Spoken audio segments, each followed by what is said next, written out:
सो बच्चों, अपनी class work copy का न्यू पेज ओपन कर लें आप सब, और उस न्यू पेज पे कुछ कॉन्सेप्ट लिखें जो मैं बोलने जा रहा हूं,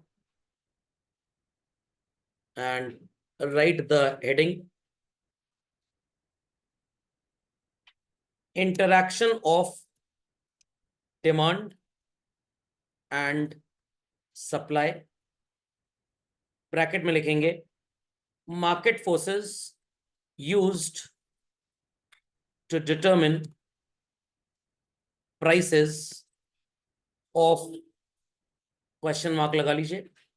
ये प्राइस किसी कमोडिटी का भी हो सकता है बच्चों, और ये प्राइस सो कॉल्ड किसी पर्टिकुलर फैक्टर ऑफ प्रोडक्शन का भी हो सकता है।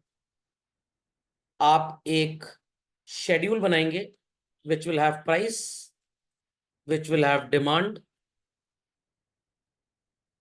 Which will have so called a column for analysis, and which will have the column for effect on price।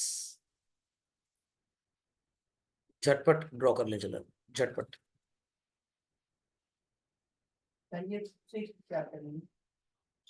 मैंने बताया कि 6th है कि 12th है। मैंने सिर्फ इतना बोला है कि आपको ये कॉन्सेप्ट लिखना है। कुछ का डॉक्टरों के पास भेज के इलाज कराना पड़ेगा, उनके पेट का दर्द अभी जा ही नहीं रहा है। लिख देते हैं तो बाद में रेफर करना, लिखना ही बाद में है तो रेफर पहले क्यों कर रहे हैं आप? सीधे डॉक्टर के पास जाएंगे कि आपको सीधे पीजीआई रेफर कर देगा, एम्स रेफर कर देगा?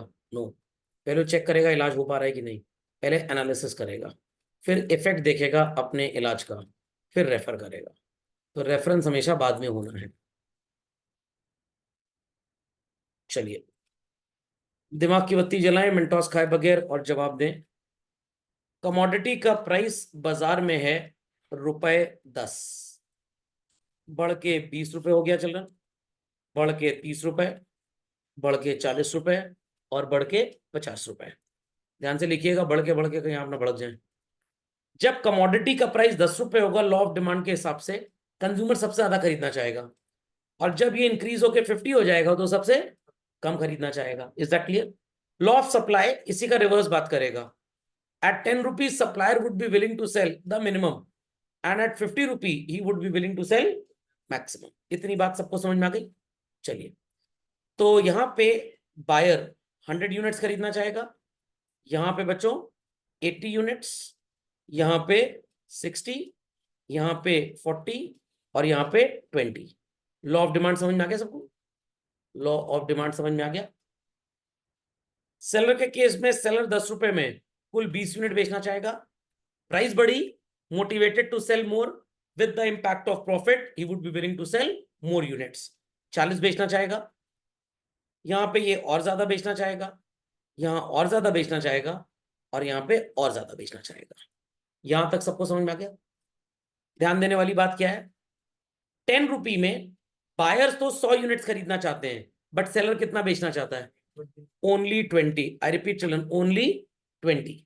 मार्केट में शॉर्टेज का माहौल है कि सरप्लस का माहौल है? Shortage, because demand is more than supply.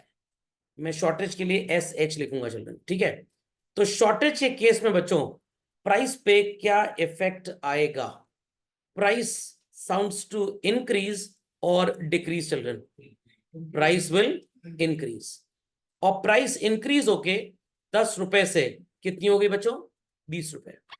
20 रुपए की प्राइस पे व्हाट वी कैन ऑब्जर्व, जो कंज्यूमर्स अफोर्ड कर सकते हैं वो तो बाजार आएंगे, और जो नहीं अफोर्ड कर सकते बेचारे वो मार्केट छोड़ के चले गए। तो मार्केट डिमांड जो 100 यूनिट्स का था, that has fallen down to 80। But this increase in price is a profitable opportunity for whom children? For me or for you? इतना सन्नाटा क्यों है भाई? For the seller. सेलर के लिए ये प्रॉफिटेबल अपॉर्चुनिटी है। तो सेलर 10 रुपए पे 20 यूनिट बेचना चाहता था, अब वो 20 रुपए की प्राइस पे ज्यादा बेचना चाहेगा, और कितना ज्यादा बेचना चाहेगा? 40 यूनिट्स। स्टिल मार्केट में आपको क्या फिनोमेना नजर आ रहा है चिल्ड्रन? इट इज शॉर्टेज और surplus children? It is shortage, and shortage के केस में further what will happen to the price children? I will still write. Price will still rise. और बढ़ के कितना हो गया 30। यहां तक की कहानी सबको क्लियर हो गई? 60 हो गया प्राइस, 30 हो गया प्राइस। यहां तक की कहानी क्लियर हो गई। अब कहानी को दूसरे एंगल से पढ़ते हैं। सवेरे आप उठे और बाजार गए और आपने देखा कि भाव सामान का 50 रुपए है। आप वापस लौट के चले आए, बट कुछ कस्टमर्स स्टिल बाजार में टिके हुए हैं। बट ये कस्टमर्स कितनी यूनिट्स खरीदना चाहते हैं? 20। बट आपने देखा सर दुकानदार बहुत ढेर सारे थे वहां पे, क्योंकि प्राइस बहुत ज्यादा था, इसलिए उनको इंसेंटिव मिल रहा है ज्यादा प्रॉफिट कमाकर सामान बेचने का। तो हायर प्राइस पे सेलर्स तो ज्यादा बेचना चाह रहे हैं, बट क्या बायर ज्यादा खरीदना चाह रहे हैं? Not at all. तो मार्केट में आपको फिनोमेना क्या नजर आ रहा है children? Supply happens to be more than demand. तो बाजार में क्वांटिटी की अवेलेबिलिटी ज्यादा है और उसकी जो डिमांड है वो कम है। तो मार्केट में बच्चों सरप्लस है कि शॉर्टेज है? Surplus. And what happens in case of surplus children? Price घटेगा या बढ़ेगा? घटेगा। और घट के 50 रुपए से कितना हो गया?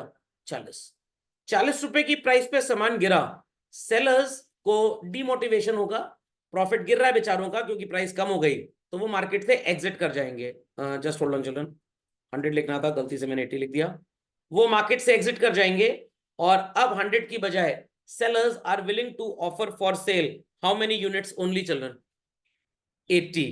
बायर के लिए मोटिवेशन था, दाम गिर गया, आएंगे बाजार, बट स्टिल बाजार में आपको फिनोमेना क्या नजर आ रहा है children? Supply is more than demand. Surplus का माहौल है, भय का माहौल नहीं है। तो price will further fall down और गो अप। फॉल डाउन, और फॉल डाउन करके कितनी होगी चिल्ड्रन? 30। यहां पे आपको क्या नजर आ रहा है चिल्ड्रन?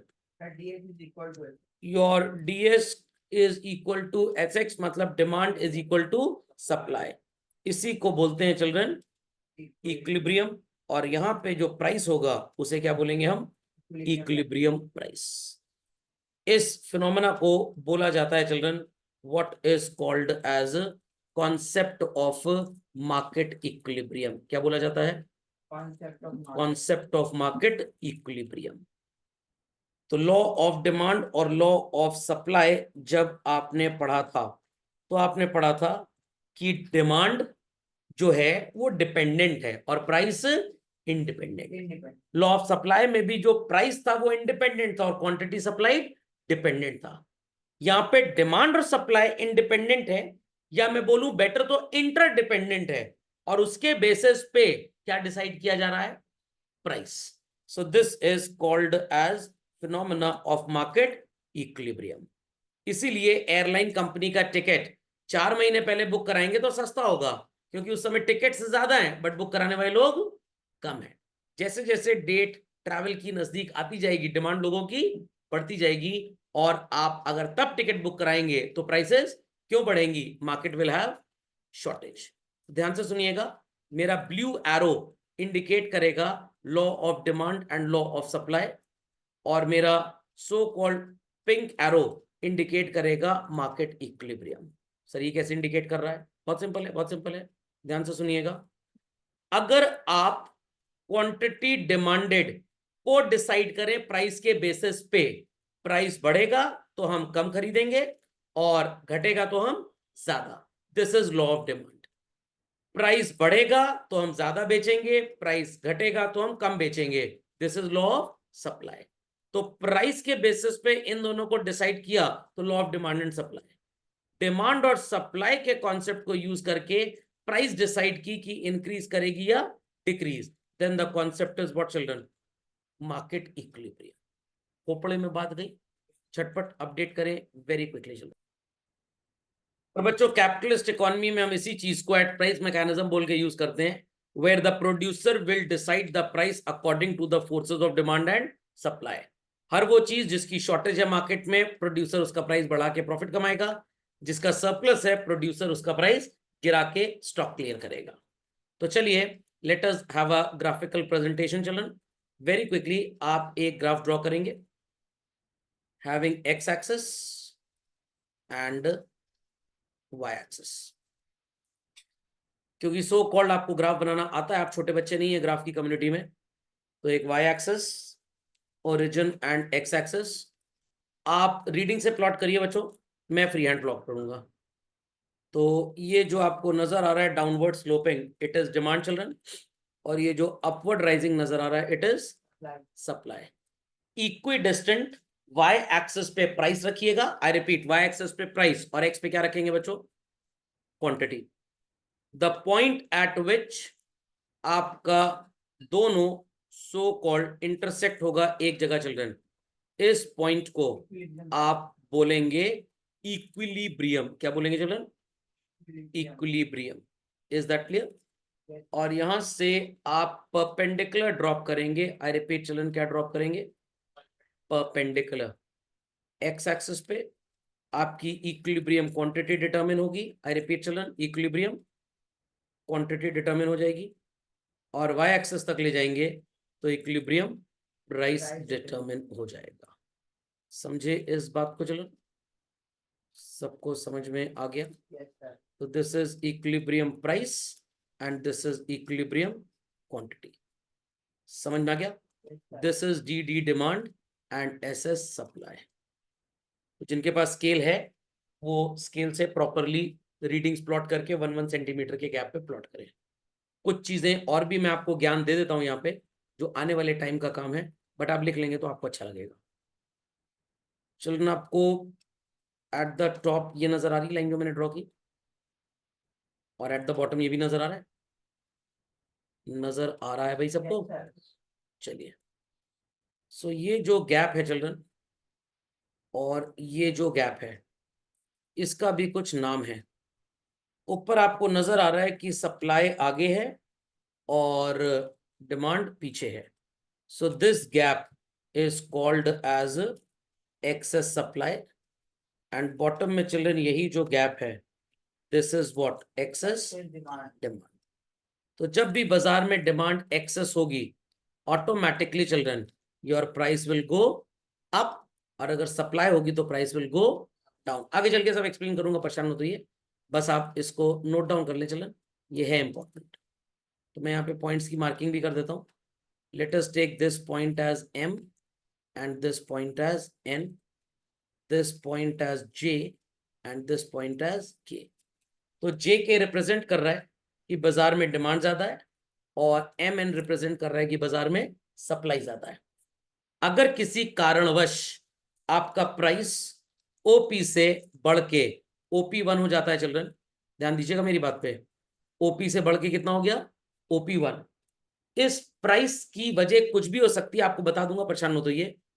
सेलर लोग बाजार में ढेर सारे कूद जाएंगे अपना प्रोडक्ट बेचने के लिए, क्योंकि दाम बढ़ा हुआ है, बट वेरी नेक्स्ट मोमेंट कुछ लोगों को तो महंगे दाम पे सामान चिपका देंगे वो लोग, but very next moment it would be realized कि सप्लाई क्योंकि ज्यादा है, डिमांड है ही नहीं, कस्टमर भाग रहे हैं बाजार से वापस से, what will happen to the price children, price will come down. और अगर किसी वजह से आपको नजर आया कि बाजार में बच्चों दाम कम हो रहा है, जब दाम कम हो रहा है तो जानवरों की तरह, भंडारा खाने की तरह लोग चले आएंगे बाजार में सामान खरीदने के लिए। कुछ लोगों को तो सस्ता मिल जाएगा, but there after it would be realized कि डिमांड एक्सेस है। सप्लायर चाचा क्या करेंगे, वो मार्केट में प्रोडक्ट के प्राइस को क्या कर देंगे बच्चों, बढ़ा देंगे। तो कुछ लोगों को for very short duration OP से सस्ता सामान मिलेगा, बट उसके बाद प्राइस बढ़ेगा। कुछ लोगों को for a very short duration OP से महंगा प्राइस मिलेगा, चिपकाया जाएगा महंगे में, but there after it will come down. तो ये जो बिहेवियर आपको नजर आ रहा है बच्चों, इसी बिहेवियर को बोला जाता है market forces. What do we call this children, market forces. समझ में आ गई बात? तो झटपट इसको लिख लें। तो after those graphs and schedules, students are required to put this heading children, market equilibrium and effects of shift in demand and supply। सबको पता है आपका डिमांड का स्लोप किस तरह का होता था बच्चों, एंड प्रैक्टिकली जब डिमांड आपकी शिफ्ट होती है children, if it is increase in demand आगे की तरफ बनता था, and if it used to be decrease in demand पीछे की तरफ एक स्लोप बनता था। याद आ गया? सप्लाई की अगर हम बात करें, सप्लाई का स्लोप ऐसे चलता था बच्चों, और अगर सप्लाई का इंक्रीज है तो it use to be a rightward shift, और अगर सप्लाई का डिक्रीज है children it use to be a leftward shift. याद आ गया सबको shift in demand and supply children, everybody? चलिए तो जैसे मैंने ड्रॉ किया है आप भी ड्रॉ करें और मार्किंग करें। This is originally your D D demand slope, D1 increase represent कर रहा है बच्चों, और D2 डिक्रीज रिप्रेजेंट कर रहा है। SS is the supply slope, S1 is increase in supply, and S2 is what children? Decrease in supply। तो content को मार्क कर लीजिए सब लोग, एरो भी ड्रॉ कर लेते हैं चिल्ड्रन ताकि ये स्पैरो ना हो जाए। तो this is increase and this is decrease, again this is increase and this is decrease. Markup quickly. तो ये कहानी सबको समझ में आ गई बच्चों, इसमें कोई क्वेरी तो नहीं है किसी की? Everybody understood this? चलिए let's proceed further. So price कैसे डिटरमिन होता है किसी भी चीज का, सबको ये क्लियर हो गया। We need to determine the demand and supply बच्चों, और हमेशा याद रखिएगा जब भी शॉर्टेज का कंडीशन आएगा प्राइस बढ़ेगा, सरप्लस की कंडीशन आएगी तो प्राइस घटेगी। तो यहाँ पे आपको डिमांड और सप्लाई दोनों चैप्टर्स काम आएंगे, इसलिए उनका एक बार रिविजन भी कर लीजिएगा आज लेक्चर खत्म होने के बाद। Got it clear? और उसी के बेसिस पे पूरा चैप्टर आपको पढ़ना है, और ऐसी मैं आपको 15-20 कंडीशंस पढ़ाऊंगा जिसमें कब कब प्राइस बढ़ेगा और कब कब प्राइस घटेगा। और हर कंडीशन का अल्टीमेट लॉजिक दो ही है, शॉर्टेज अगर होगी तो प्राइस विल इंक्रीज। तो देयर आर 8 to 12 कॉन्सेप्ट्स जिससे आप शॉर्टेज क्रिएट करेंगे, 8 to 12 कॉन्सेप्ट्स जिससे आप सरप्लस क्रिएट करेंगे। तो सरप्लस में दाम बढ़ेगा कि घटेगा बच्चों? घटेगा। और शॉर्टेज में क्या होगा? बढ़ेगा। तो एग्जाम में अब आपको डायरेक्ट क्वेश्चन इस तरह का नहीं आएगा, using the phenomena of demand and supply explain how equilibrium price can be determined. पुराने जमाने की बातें हैं, आजकल कुछ और आएगा। न्यूज़पेपर का एक आर्टिकल दे देंगे और आर्टिकल में लिख के दे देंगे due to Pokhran nuclear test the prices of onion went up throughout India, explain with the help of suitable microeconomics example the phenomena stated in the above news। ये क्या होगा? तो जब पोखरण में न्यूक्लियर टेस्ट हुआ था, मिलिट्री वालों ने क्या किया था, ढेर सारे अनियन इंडिया में जहां से मिले खरीदे और मिट्टी में गाड़ दिया। ये बात मेरे को उस समय तो समझ में नहीं आई थी। My father he was very fond of eating salad with dinner. तो मेरे को आज भी याद है, एक दिन घर में अनियन नहीं कटा तो उन्होंने मम्मी से पूछा कि आज प्याज नहीं है सैलेड में, तो मम्मी ने क्या बोला, बड़ा महंगा हो गया है। तो पापा ने कहा अपनी ज्वेलरी खरीदते समय महंगा नहीं लगता सोना, प्याज ही महंगा लगता है। तो ही कॉल्ड मी, कहने मेरा पर्स लेके आओ। मेरे को उन्होंने 500 रुपए दिए, कहने जो 2 किलो प्याज लेके आओ। I went to the nearby sabzi mandi Mirapur, वहां पे था नहीं, तो मैंने कहा नहीं मिल रहा। कहने go to Loknath Chowk wholesale sabzi mandi, वहां से लेके आओ, अनियन तो आएगा ही आएगा। आई स्टिल रिमेंबर शायद 170-80 रुपए किलो का प्याज था और मैं 2 किलो प्याज खरीद के लाया उस समय की बात है बच्चों। ये 98 का न्यूक्लियर टेस्ट मई में हुआ था, मई के महीने में शायद, तो ये तब की बात है। तो उस समय मेरे को बिल्कुल पता ही नहीं था कि अनियन का प्राइस क्यों बढ़ गया। हम तो एक ही चीज जानते थे कि भाई फसल खराब हो गई होगी, मौसम बरसात ठीक ठाक हुआ नहीं तो इसलिए प्राइस बढ़ गया। देन मेरे को ये बात पता कब लगी, पूरी तो तभी नहीं पता लग पाई थी, जब पता लगी तभी पूरी नहीं पता लगी थी। 2007-8 में we were travelling via train, तो ट्रेन में एक मिलिट्री ऑफिसर हमारे पास साथ थे, तो उन्होंने हमको बताई ये बात, तो हमको लगा अच्छा ठीक है ऐसे ही बोल रहे होंगे। फिर जब मैंने जॉन इब्राहिम की परमाणु मूवी देखी, जब वो स्पाई ने बताया कि भाई ये न्यूक्लियर टेस्ट होने वाला है, क्योंकि जो फिशन और फ्यूजन से हीट जनरेट होती है, कहीं पे भी आग लग जाया करती थी बच्चों। नॉर्मल मैदान है, आप चल रहे पता लगा बगल से आग लग गई, तो लोग सोचते थे ज्वाला देवी मंदिर की ब्रांच खुल गई यहाँ पे, ऐसा नहीं था। तो इतना एटॉमिक एनर्जी भयंकर थी, ज्वाला देवी मंदिर में तो ज्वाला जलती रहती है ना, लोग चलने बगल में आग लग गई। अब ऐसा नहीं कि वो जयपुर में हवा महल के बाहर आग लग गई, उस इलाके में जहां पे ब्लास्ट किया गया था, तो वहां पे बहुत प्यास जमीन में गाड़ दिया गया ताकि जो भी न्यूक्लियर एनर्जी है उसको दबाया जा सके। और बोलते हैं ना प्याज की तासीर गर्म होती है, लेटेंट हीट, और गर्मी में जेब में प्याज रख के सड़क में चलो तो लू वगैरह नहीं लगती है। अनियन खाने से ही एडवांटेज होता है चल रहा है। Is that understood? अब पता लगा कुछ लोग प्याज की माला पहन ले, मैं एंटी लू माला, ऐसा होता है। इसीलिए गर्मी में और गांव वगैरह में लोग क्यों रोटी के साथ प्याज जरूर खाते हैं, क्योंकि गांव में खेत वगैरह में लोग काम करते हैं, वहां गर्मी बहुत होती है, खेत में कोई एसी तो नहीं लगवाएगा ना कि चारों तरफ खेत में एसी लगवा दिया।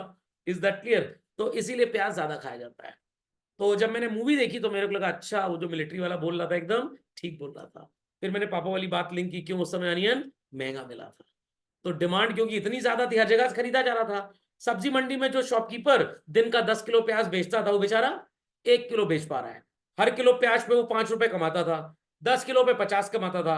आज 1 किलो पे ही 50 कमाना है, तो प्याज का दाम बढ़ गया। कॉन्सेप्ट ऑफ मार्केट इक्विलिब्रियम समझ में आ गई बात। तो अब सीधा क्वेश्चन कभी नहीं पूछा जाएगा आपसे। चलिए खैर ये तो हम कर चुके हैं, तो इसलिए कोई टेंशन की बात नहीं है। क्वेश्चन लिखिए बच्चों अपनी कॉपी में।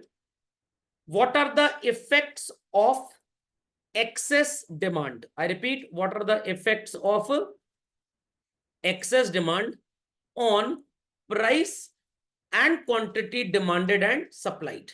मतलब अगर आपकी डिमांड एक्सेस हो गई तो प्राइस पे और क्वांटिटी पे क्या फर्क पड़ेगा? खोपड़े में बात गई बच्चों, खोपड़े में बात गई, खोपड़े में बात गई।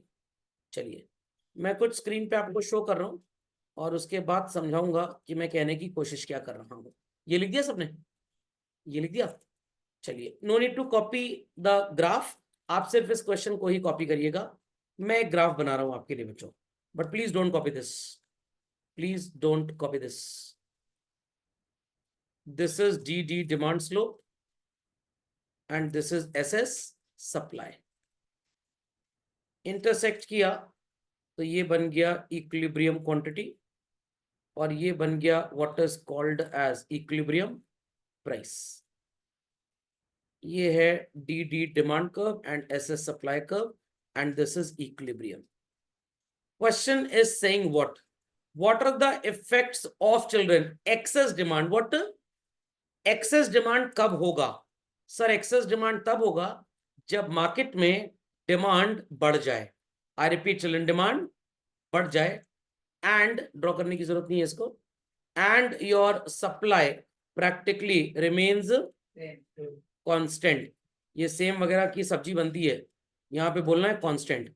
तो बच्चों आपकी डिमांड जो है वो बढ़ चुकी है बट सप्लाई बाजार में उतनी ही है, तो मार्केट में सरप्लस हुआ या शॉर्टेज हुई?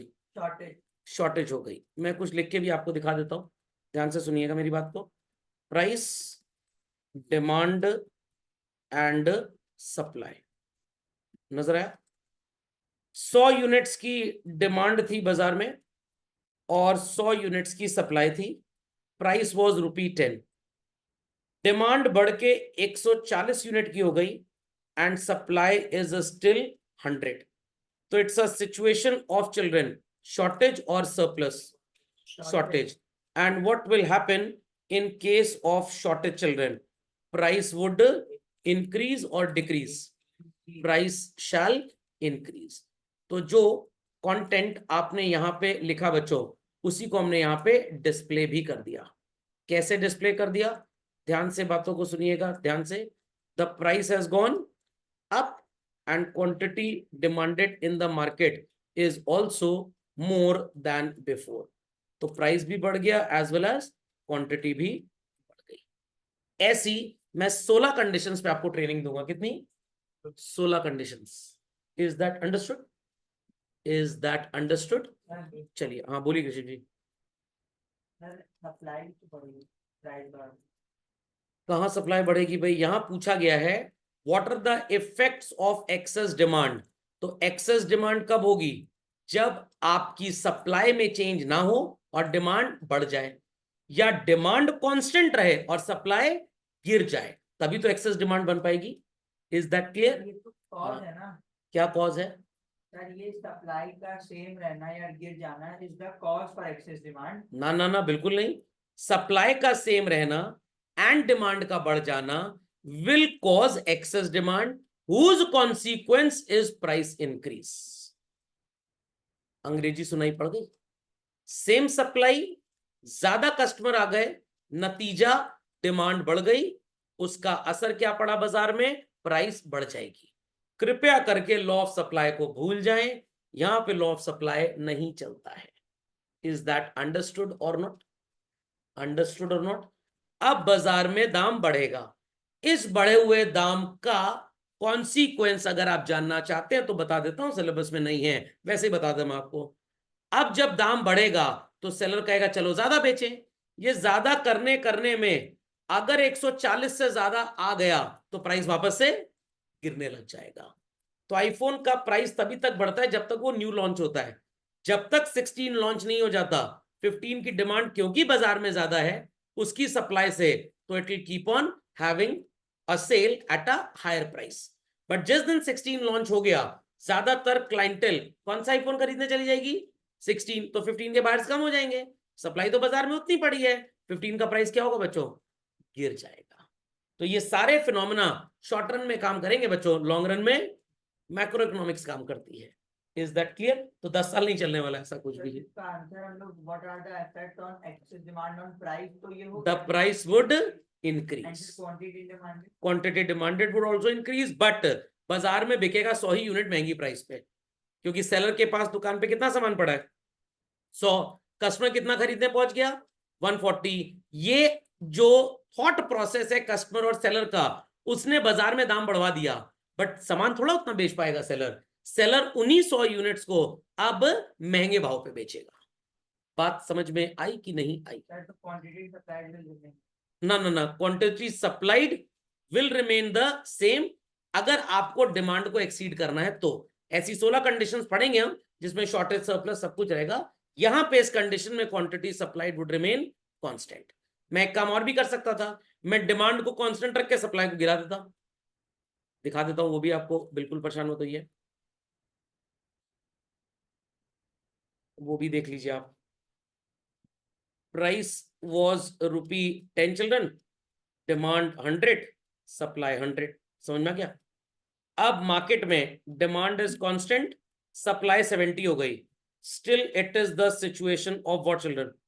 शॉर्टेज। अगेन यहाँ पे प्राइस क्या होगा? बढ़ जाएगा कि नहीं बढ़ जाएगा? तो देखिए यहाँ पे भी शॉर्टेज बन गया। तो बहुत कंडीशंस हो सकती हैं, परेशान बिल्कुल मत होइए। समझ में आ गया? समझ में आ गया? झटपट लिख लें बच्चों इसको, झटपट। तो अगला प्रसारण इसी केंद्र से होगा। ये नीचे वाले का भी ऐसी same कंडीशंस पे भी, हाँ नीचे वाले का भी आंसर सेम रहेगा। ऐसी कंडीशंस पे आपको मैं ट्रेनिंग दूंगा इसमें, ओके? चलिए, दैट्स ऑल फॉर टुडे।